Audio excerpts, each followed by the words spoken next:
So good morning, everyone. I am going to try to follow the advice of a very good friend of mine who was the police chief in DC and chairman of my campaign. And he heard me speak a couple times early in my career. He said, you know, Kevin, you can string some words together, but you need to understand the 3 B's. You need to be brief, be brilliant, and be gone. So I guarantee I will get 2 out of 3, okay, this morning. I can tell you that I am so excited to be here in Michigan. Yesterday I was in Austin, Texas, and you know, they do things big in Texas, you know. It's not, are we on tape? Yeah, it's not the warmest place sometimes in terms of, but the energy that I felt when I came here, as I was sharing with Brad and Cindy and Dan, it was palpable. And I really appreciate that because I know that you all have not just a passion for kids, but a passion to learn and grow in your experience. You can't do this work without being reflective, because sometimes that may be all you have when you're facing sort of the lions out there. And I talk about that in my book. This morning I would like to talk about sort of the nitty-gritty of what you do, but also want to be aspirational. Indeed, the new book that just came out that I wrote is more aspirational in terms of tone and content, in terms of where we need to be. And one of the reasons why I wrote it is I really feel strongly that we need to take the time to think big, even while we're in the middle of the battle day in and day out. Because sometimes we're in the battle day in and day out, that's all you know, and that's all you think about. But if we're going to serve these kids well, indeed, if we're going to serve our country well in education and in learning, then we need to think big. So I'm going to do that at some point. But before that, I want to thank all of you for what you do and why you do it for kids. And often I get asked by people, you know, Kevin, you seem to be serious about this stuff. Why do you keep doing it? You know, and I know you all probably get asked similar things in your circles of friends and family. And most of us really do passionately believe in the power of education, not just for all the individuals who benefit from it, but for the collective good. Indeed, that's how I got involved. When I was first elected to the DC Council many years ago, I didn't think about education. I thought that was a school board thing. The school board takes care of the schools. I wanted to make sure, since I represented part of Southeast DC on the other side of the Anacostia River, I wanted to make sure we got our fair share. You know, y'all building a Starbucks over there, we want a Starbucks. We want economic development. We want goods and services. And at the time, we were in the middle of the crack epidemic in DC, and we were the murder capital. At the time, there was a battle between us and Detroit, who's going to be the murder capital. It's sad to say, but we were the murder capital of the nation at the time. Huge crack epidemic. So part of it, we were just in a survival mode. But it wasn't until I went to visit the DC jail that I realized, in an oddball kind of way, the connection between a quality education and a quality life. When I was asking the warden about the programs he had at the DC jail and the prison system, and, you know, reading and writing and all these things, and he said, you know, oh, Councilman, we don't have much reading material. You know, over 90% of our inmates are high school dropouts. And I said, wow, I was on an island. I had no idea that the number was that high. He said, oh yeah, you know, it's like that all over. In fact, 20 some odd years later, according to the National Bureau of Prison Statistics, 82% of America's inmates are high school dropouts. 82% today. So there's a real stark sort of fault line that exists in America. When you think about the haves and the have-nots and the quality of life, for all the good stuff out there, you know, there's a direct link between the educated and the uneducated. And the same holds true for all the bad stuff out there. And that hit me like a thunderbolt when I was a young councilman in DC. So I started to visit schools, and I started to talk with folks. And then when I visited schools in my ward, I remember visiting a school right near a public housing complex, one of the most notorious crack and crime centers in the city. And I asked a teacher who was viewed as a good teacher, one of the better teachers. I said, well, what are you doing for these kids? And she pulled me aside and said, Councilman, there's only so much we can do for these ghetto kids. They're only going to go so far. And I said, wow, this is coming from one of the more celebrated teachers in the school. And that's when I began my journey. Because to me, it didn't feel right that we had written off some of these kids even before they got a start. And those of you who deal with kids every day know, truth be told, they're going to rise or fall based on the expectations we place on them.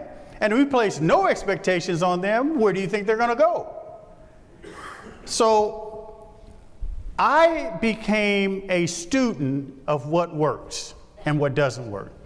And I also decided, since I came in with this sort of, naive lens, that I wasn't going to be held hostage by the baggage of what we've done in the past. So in the late 90s, when we started to have our discussions about the charter school bill, and one of my colleagues was pushing it, and I listened to it, and I said, well, that's something different. It makes sense. I've heard people, even great teachers, complain about the bureaucracy. So I signed off on the bill. And then that same colleague who was pushing the bill said, I'm retiring. You should really consider taking over the education committee. And no one else wanted it. They said, oh, that's a school board thing. Plus, all my advisors told me, oh, you don't want to get involved in that because education is a black hole and you can't fix it. And guess what? You should be mayor one day, so you shouldn't even touch it because it would hurt you. And I said, well, this doesn't make sense. If this is one of the most precious responsibilities we have and our so-called best and brightest run away from it, and we know we have a real challenge with the crime and drugs and proliferation of all the bad stuff going on in the city, there's a nexus that I've been able to determine between the educated and the uneducated in terms of all the quality of life stuff, then yeah, I'm going to take it. So I took over the chairmanship of the committee.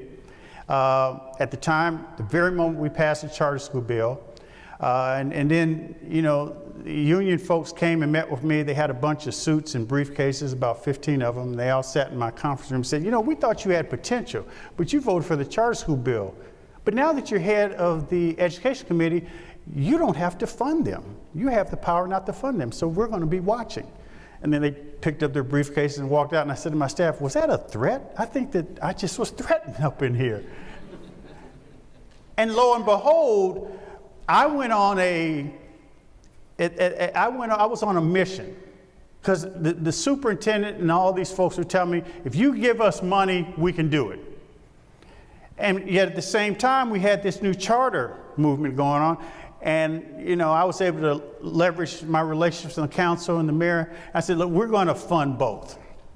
So we poured so much money and resources into charter schools. Kip and all these folks came. I said, you know what? You put so-and-so on the board, put Miss Jones, this lawyer. We populated our boards. One of the reasons why we had success, we don't have that outside invader thing you hear about in Illinois and New Orleans and all that. We've had success because it was organically grown and developed, because I made sure if you're going to start a charter school outside provider, you're not going to bring in outside folks and just high-end elitists from downtown to be on the boards. You're going to have these civic association presidents, these pastors here. So we had community buy-in from the very beginning, and we had terrific schools, and we had the path to entry was steep. You couldn't just sign on a piece of paper like they got mad at me yesterday in Texas, but it was true. Years ago, you signed a 2-page application. In Texas, you got a charter, and then they wondered why they had problems. Your charters are as good as the law that gets you there. And so we were able to get quality folks in there. So funded charters on the one hand, late 90s, early 2000s. And then on the other hand, DC public schools and the teachers asked money, I gave them more than what they asked for.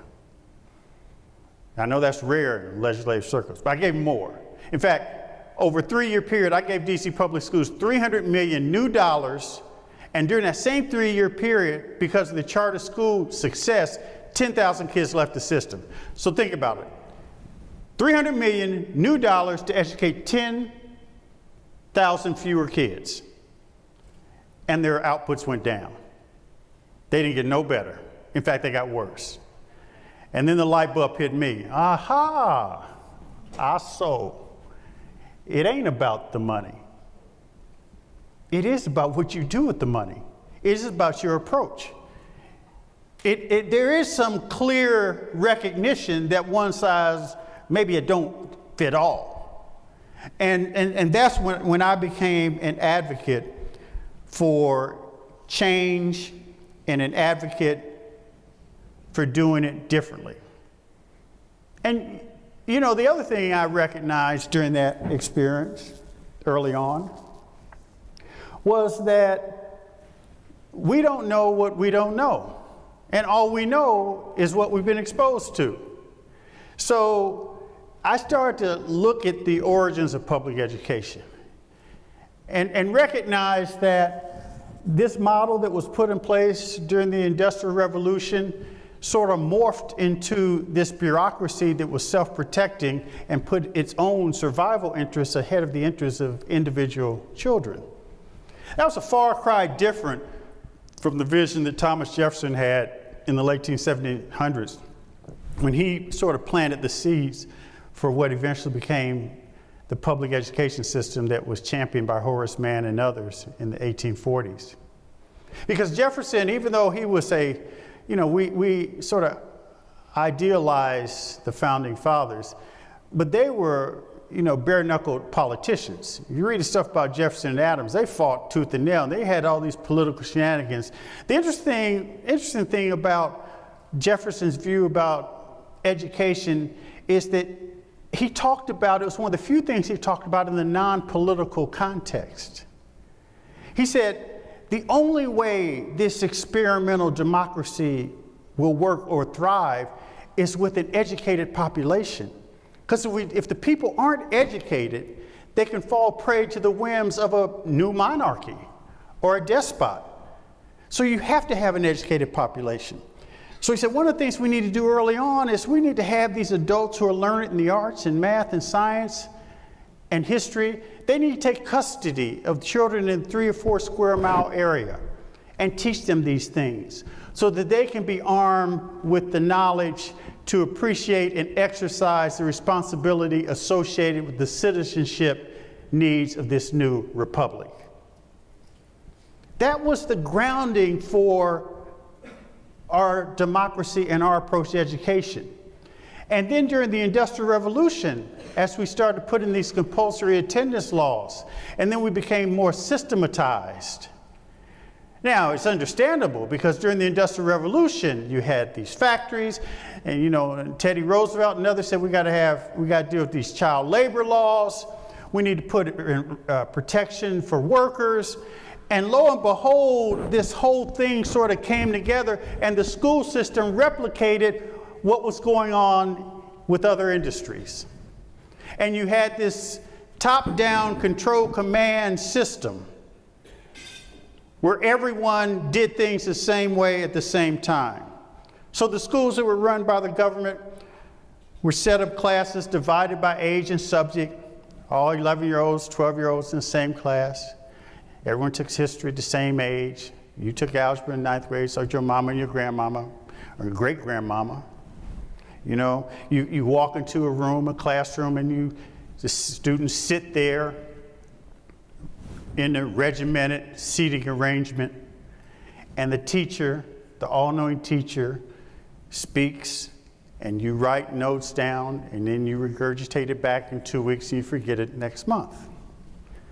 And we had a 9 to 3 school day, so kids could work in the field before school and work in the field after school. Summers off, so they could work in the field, since we were still a rural society, transitioning to an urban society, but we're still a rural society. So lo and behold, that was what we did. And 100 years ago this morning in Detroit, most of America's school kids walked into a school like that. And 100 years later, this morning, most American school kids, not just in Detroit, but all over this country, walk into the same type of environment. This was before we had electric lights, planes, cars, or computers. Everything else in society has changed, but the way we approach education. Because it was systematized during the Industrial Revolution. We've been through world wars, the turbulent 60s, and the information age, and we still do it exactly the same way for the most part.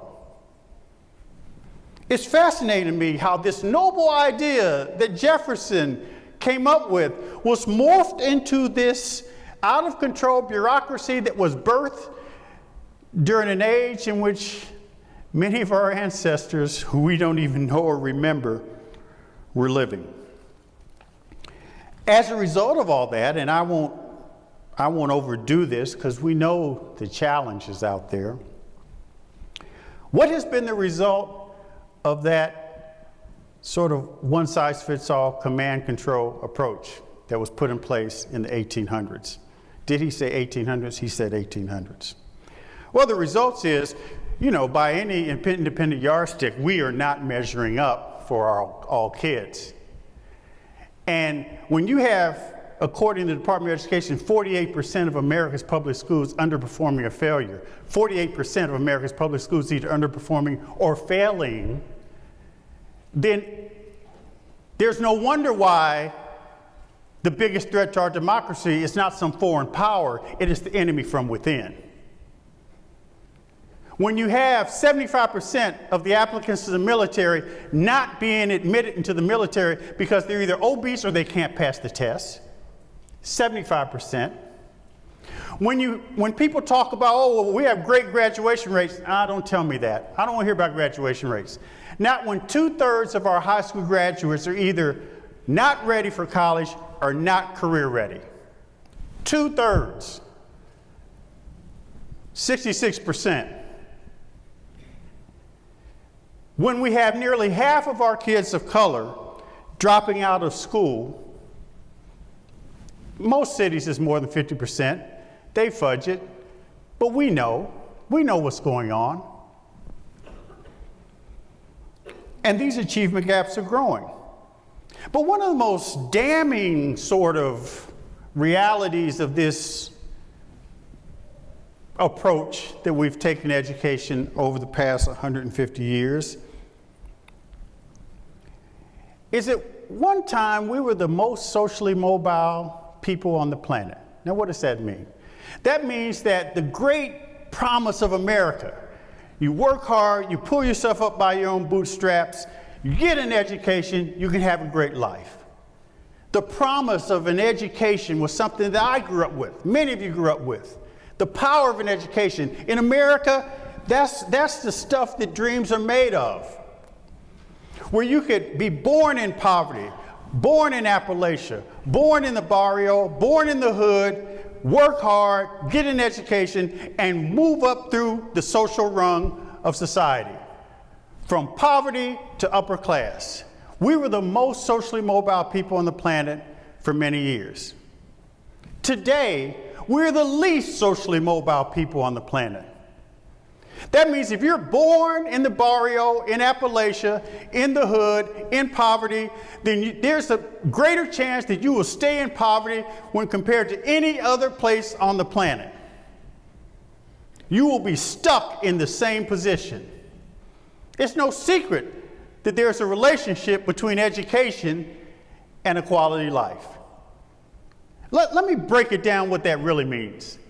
That means some kid who's driving a rickshaw in Hong Kong and not in the ruling class has a better chance to get to that ruling class than some kid in Detroit. And we're okay with that? I'm not okay with that. I'm not even going to get into the other comparisons in terms of PISA and our way we stand compared to other industrialized nations. I do know this. Any way you slice it, every 42 seconds a kid drops out of school in America. Every 42 seconds. I don't know how long we've been here this morning, but there are a bunch of kids that have dropped out of school while we've been sitting here. And for so long, people have talked about we need to preserve the system. We need to have great schools. And there are great schools. Don't misread what I'm saying. We have some terrific public schools. We have some amazing people and teachers doing amazing things for kids. But as I said to Arnie Duncan once, the same Arnie Duncan who, when he left office last year, when he opined about the state of education in America after his years, he said our education system is a picture of, quote, stagnation. And that's putting it mildly. And when Arnie was giving me a hard time once and pulled me aside about me fighting for scholarships and vouchers, and he said, Kevin, what our goal is we want to take care of all the kids.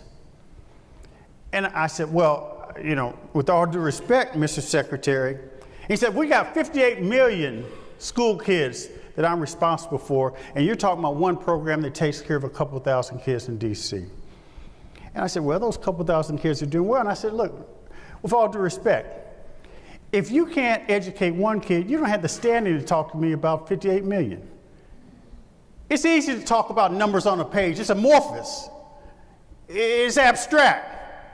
It ain't personal. It ain't human. When I talk to those mothers in Southeast D.C., or in New Orleans, or in Chicago, or even in Detroit, and I've talked to mothers in Detroit, and they pour their heart to me, or they send me a Facebook message because they know I'm out here talking about this stuff. I get so many Facebook messages from mothers. They ain't thinking about, we got to take care of all the kids. They're thinking about their kid. When you go and evaluate schools for your kid, are you thinking about 58 million kids? No, you're thinking about your kid. And my view is, if we don't think about the education of each and every child like we think about our own, then we are doing a disservice to the vision of our founding fathers. We're doing a disservice to the country. This whole idea of each one, teach one should be the centerpiece of how we approach education and learning in America. So, in the wake of all that, and I want to talk about the efficacy of charter schools and choice in a minute, I'd be remiss if I didn't address another issue. Why isn't there any more outrage? Why isn't there a sense of urgency? You can probably tell, it boiled up in me when I started thinking about this stuff years ago. I said, this ain't okay. I'm not okay with this. And my colleagues thought I was crazy. Oh, well, we'll get there. You got to be patient. I said, I'm not going to be patient when I've got people in my ward who know we're going to wake up tomorrow and know these kids are going to go to a bad school, and we're okay. I'm not okay with that. But why is it that there's not more outrage? Well, as I said, people don't know what they don't know. But there's another thing that's really wrapped around this idea of nostalgia and sentimentality. As antiquated as it may seem, the following images are as American as apple pie. The red brick schoolhouse in the neighborhood. Parents walking their children to school, especially on the first day. The 9 a.m. to 3 p.m. school day. Periodic PTA meetings in the child's classroom. Middle schoolers being able to get lockers and change classes. School science fairs, school dances, weekend athletic events, the prom, school graduation ceremonies, summer recess. Now, as each of you hear these words, powerful and nostalgic memories emerge in your own existence, even for me. And at the beginning of hearing me talk about this, I know that you start to think back on some of those heartfelt memories with respect to some of these things. These images, they're part of our American culture. They represent who and what we are as a country. And these ingrained images, they're what we view education. The way we view education is what education looks like.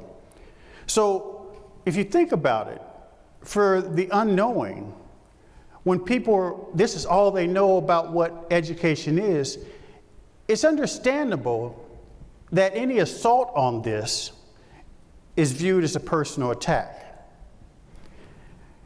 And the status quo, namely the unions, they know that.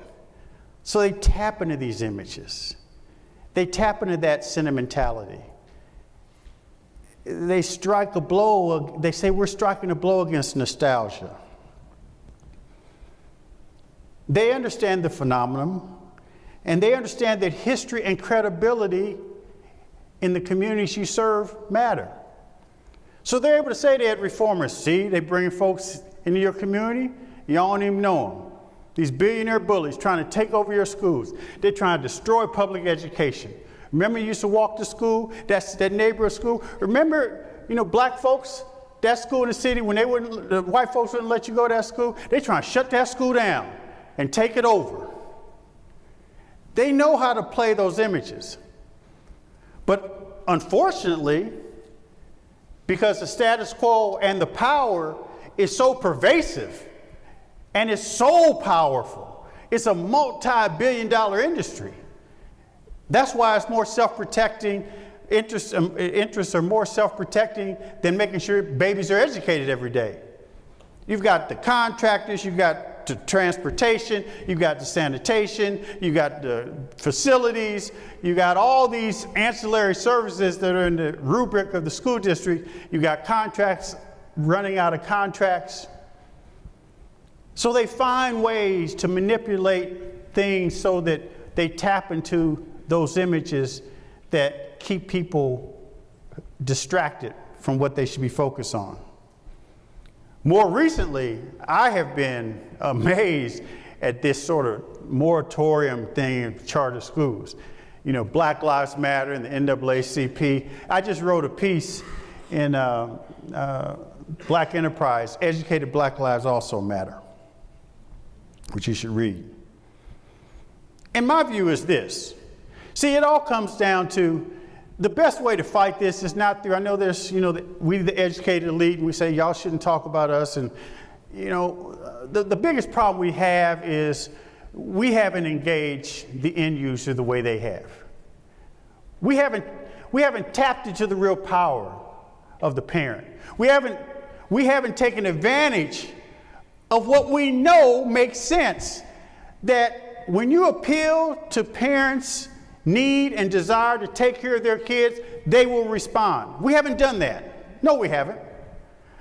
When I was talking to Adrian Fenty, who was the mayor of D.C., he started on my staff years ago when I was getting beat up, and he drank some of that water, and he ended up becoming mayor and hired Michelle Rhee. And when I used to talk to them about, y'all need to put this parent engagement piece up front. And they was, we're going to get there, we're going to get there. Every superintendent, I got curriculum, I got professional development, I got my facility program, we're going to build some new schools. What about parent engagement? We're going to get to that. And I got to make sure that I take care of these workers and take care of the union. What about parent engagement? And then, unfortunately, sometimes I see that we look in the mirror and the enemy is us. In the Charter and Choice movement, we do the same thing. Parents are an afterthought. The most insulting thing about Black Lives Matter and the NAACP sort of sticking their foot in the education space and talking about we need a moratorium on charter schools. With all the deficits we're facing in our community, we need to be thinking expansively and not constrictively. Less is not more. And what right does any of us have to be the education decider for a whole community? So, as I said to some of their folks, so you're going to tell me, NAACP, that you're going to be the gatekeepers for black parents with respect to the type of education they get for their kids?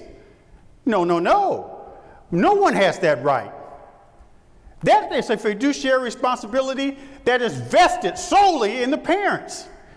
So you're just going to say, guess what? You're going to go to this neighborhood school. It may be a failing school. It may be one of them 1,500 dropout factories in America, because there are about 1,500 schools where we know 90% of the kids are going to fail and drop out. We know that. Traditional public schools, they remain open, ain't nobody gonna shut them down because of nostalgia, sentimentality. So you're gonna tell me that if you're in the hood and you gotta send your kid to that school and there's a charter school around the corner or there's a scholarship to a private school, that you're not okay with that, and you have decided from your edict on high that this parent shouldn't have this option available to them, and that's okay. No, it's not okay. It's not okay. It's not okay. No one should be an education decider for American families. No one should be a gatekeeper for what schools are acceptable to a parent who has access to options that work for their kids. Does that make sense? Are y'all with me? I want to make sure none of y'all falling asleep. So we know that school choice and charter schools work. We know, and if it doesn't work, we shut them down. And ultimately, if it really don't work, parents ain't gonna send their kids there. We give them other options. But it's real important to understand why choice matters in education. One thing it does, it takes care of the individual short-term needs of parents in a state of crisis. That's what I saw in DC. There's a short-term and a long-term. Since there's no sense of urgency among our legislative leaders for the most part, there's no sense of urgency among people who already have school choice. In fact, I want someone to challenge me on this. The only people who are against school choice are the ones who have school choice. Please raise your hand if you can prove me wrong. But the only people who are against it are the ones that have it. Because if you ain't got school choice, if your kid's trapped in one of them schools, you want school choice. So we know that it takes care of that short-term need of parents in crisis. But the long term is something now we can show. Kaya Henderson is celebrated superintendent of DC schools. She came here from Michelle Reed. And, now one of the few cities where they have an increase in population in DC public schools. Test scores have gone up, graduation rates gone up, whatever, yardstick. Everyone talks about Kaya's doing a great job. Well, Kaya also, we had lunch last year and she said, look, keep doing what you're doing. Because I tell my principal, see, they taking our kids. Y'all need to do better.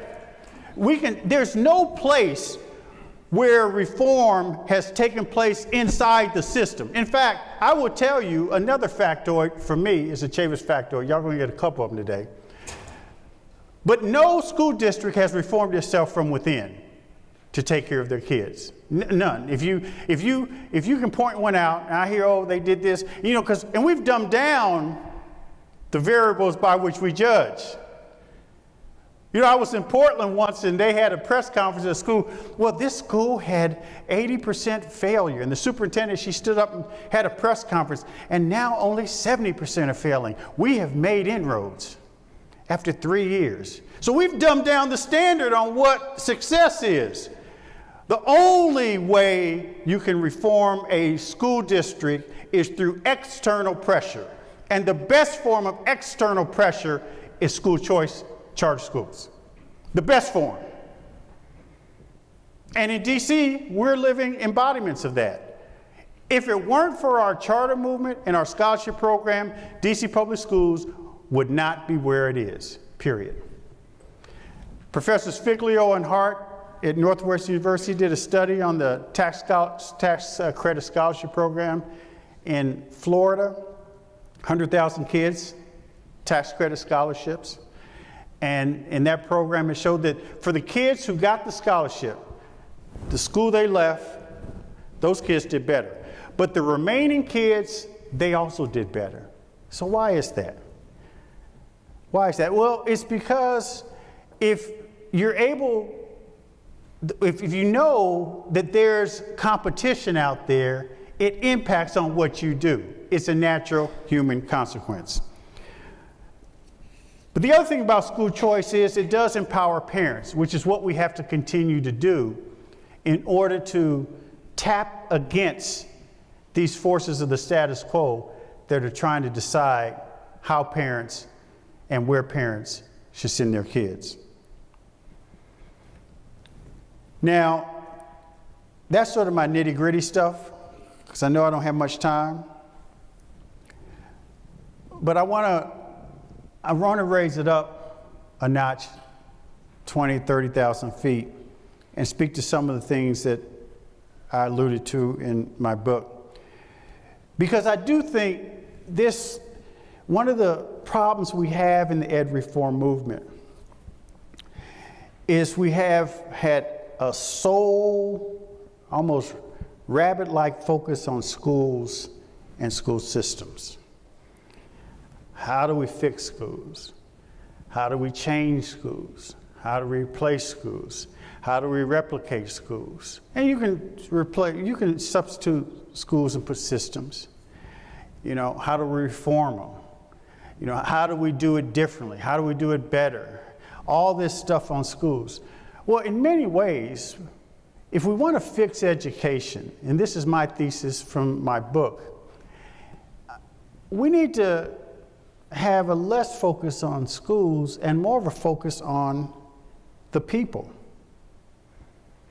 You see, I think we need a new mindset, a new energy, and a new culture in education. We need to do a cultural pivot and create a national obsession around learning. We need to inspire people to want to learn as opposed to telling them they need to learn. There's a difference.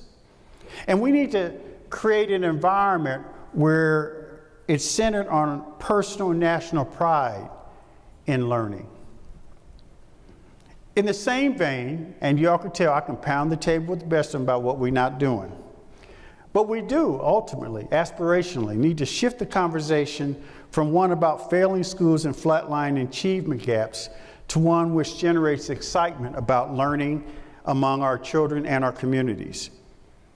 Everything we do in education, and this is sort of an in-the-room discussion, but outside this room, everything we do when we talk about education and learning should be aspirational in tone and content. We need an America where learning becomes positively infectious. And we need to lift up all the models that work. If you're running a good school in a vacuum and no one knows it, then you should be lifting that up. Because most people, as I go around the country, they don't even know about good schools within 4 or 5 blocks of them.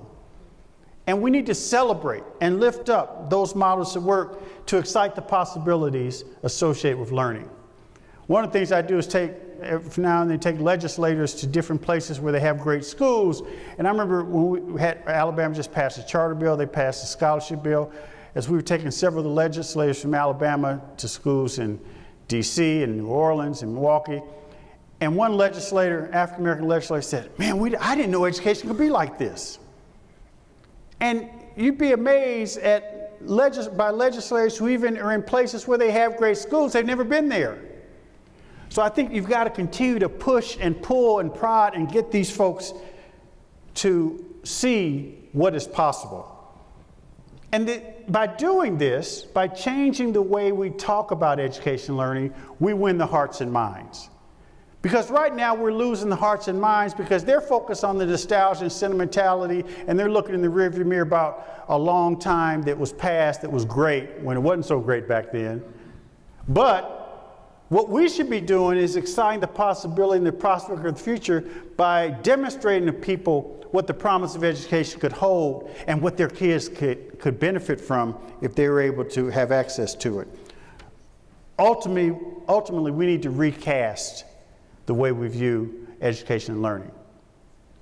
A couple final things, because I know Brad's going to give me the hook. The other thing we need to do is, as hard as it sounds, we've got to take politics out of education.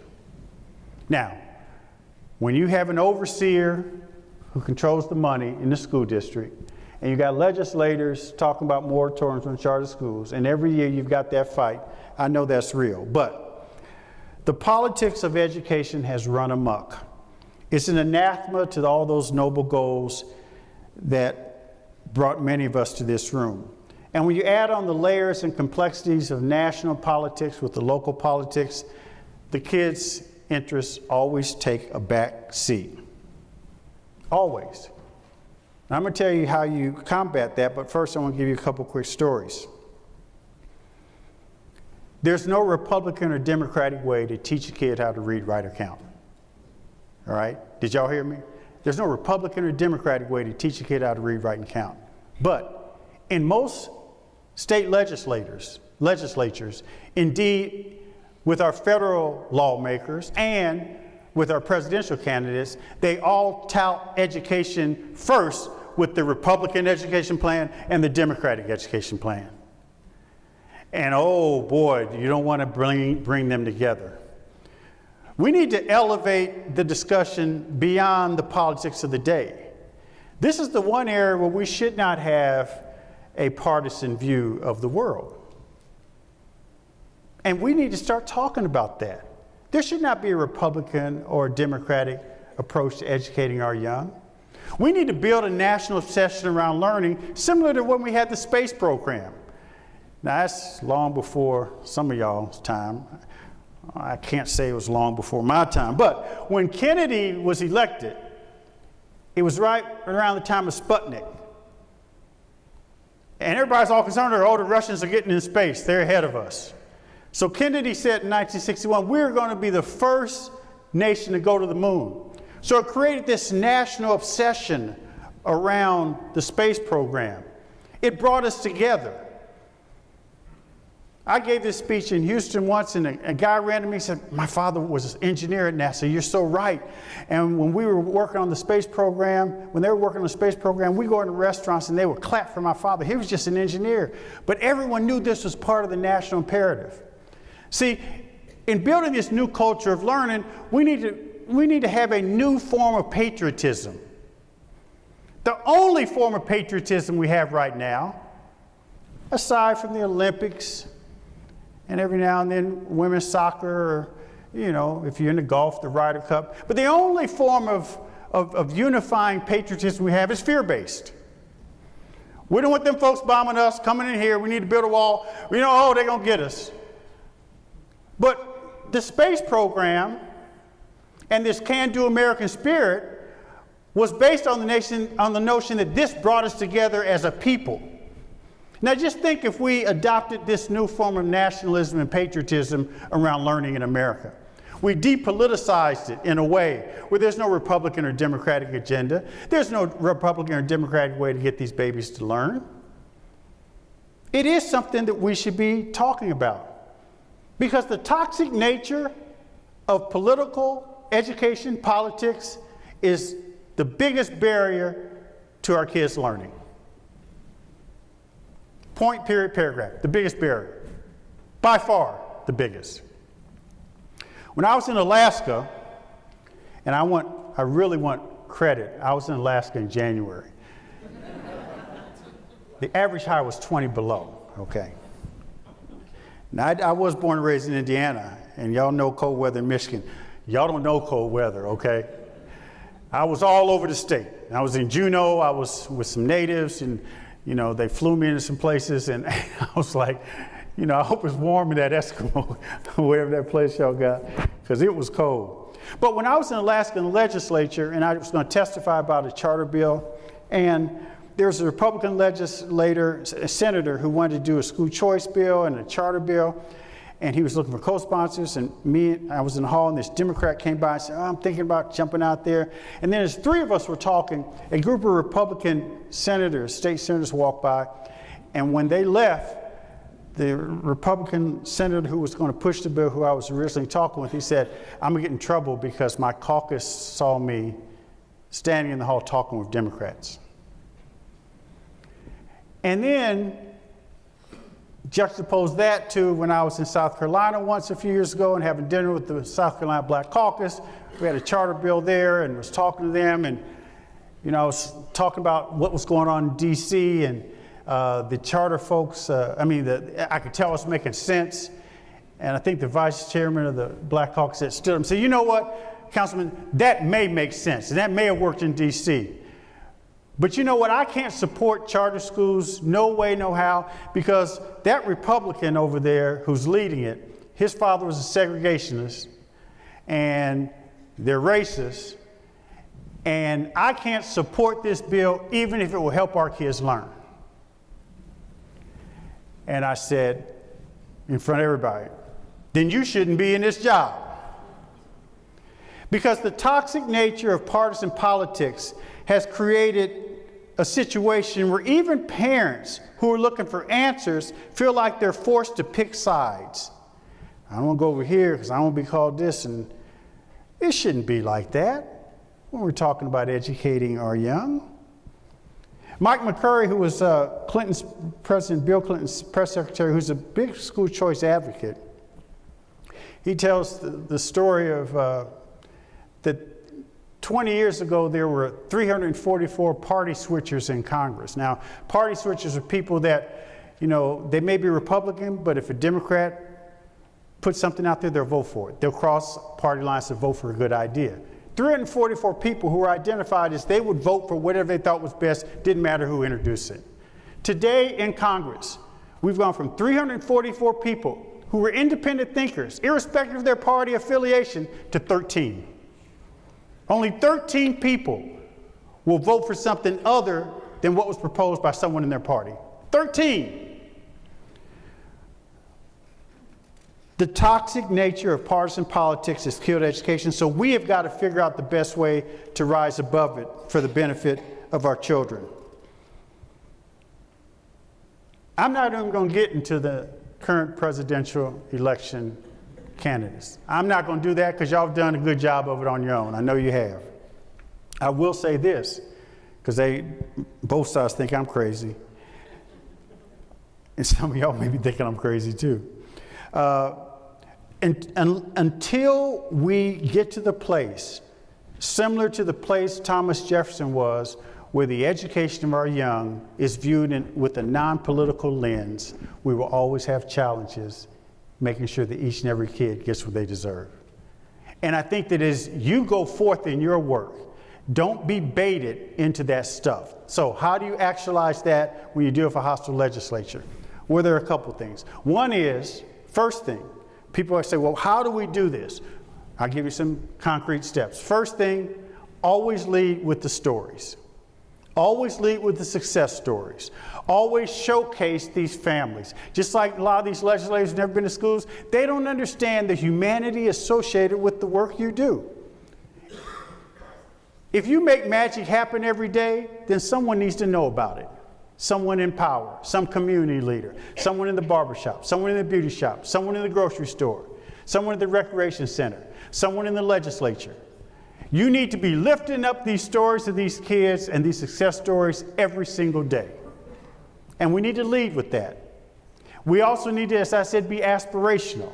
Yes, we've got challenges, but we have the right to celebrate learning through the eyes of the babies that have benefited from their experience with you. So we need to do that. We also need to, frankly, run to the lion. What do I mean by run to the lion? We have created this environment where, if you're Republican and you want charters and you're in a certain state, it's only the Republican supporters. Well, that's not true. Because I'm telling you, there are rural Republicans have killed more school choice and charter bills around the country than just about as many urban Democrats. I was in Texas yesterday, supermajority Republican, House, Senate, and they can't get any great charter or choice stuff done because the rural Republicans have a stranglehold on it, and they're part of the system too, because their cousins work in the administration, the largest employer in most of these rural school districts and school systems, so they ain't doing nothing to move the ball forward other than the status quo either. Now, that being said, it is true that by and large, some of the Republican leaders are more out in front. But let me give you a couple of examples of how running to the lion, and running to the lion is an old African proverb that if you're out in an open field in the jungle and it's just you and a lion's running towards you, then the tendency is to run away and the lion's going to probably catch you and kill you. But if the only option you have is to turn around and run and yell at that lion may think, he's crazy, and that lion may turn around and wait for you. So sometimes you got to run to the lion. I'm amazed because of this toxic nature of partisan politics, how little people talk with the other side. How little, I mean, you need to find, especially among the urban African-American community, there are upcoming legislators, black and brown legislators, that aren't burdened with the baggage of our history when it comes to this issue. Now, we all suffer from that baggage, but they are like, I got to take care of my folks and these schools ain't working. I can't tell you how many states I've been to where I said, well, if you talk to so-and-so, who are your new legislators? Tell me, have you done a profile? Have you checked them out? We ain't talked to them because they with the Democratic caucus. You need to talk to them.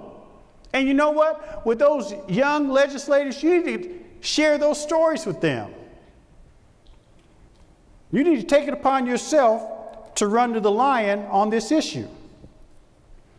Ultimately, we will be judged by how we treat our children. And if that is the yardstick by which we all will be measured on that ultimate judgment day, how do you think we're going to fare? Look, I'll close with this notion. The beautiful thing about what is happening in our country is, in spite of all the stuff, the politics, the various political machinations, the opposition, there's a powerful notion of change rising up.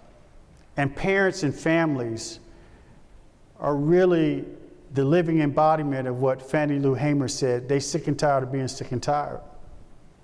And that's what we need to tap into. You know, as I said, when folks called me about the NAACP, Black Lives Matter, I said, you know what, I'll sign whatever petition you want. But what you need to do is get some of them parents that you serve and march in on their meetings. Because people respond to foot soldiers. And they respond to people's cry and a demand for change. I think that we need to establish a new identity around learning. It's cultural. It should be embodied in the DNA of America, just like that can-do, pull-up, bootstrap spirit we had in days gone by. But in doing so, in instilling this new approach and this new love of learning, we also create a new definition for made in America. More than any other single initiative, our new attitude can shift and recalibrate us as a nation and put us on the path toward prosperity and success. And by building a new community of learners, we equip our children to be leaders and learners for the world of tomorrow. Frankly, as I said, while foreign powers are those we should be concerned with, we need to also be concerned about the enemy from within. And our hope, our future, lies in our ability to educate all of our citizenry and excite the possibilities that come from celebrating learning as a country and as a people. And now, frankly, it's the time to do it. Thank you all very much.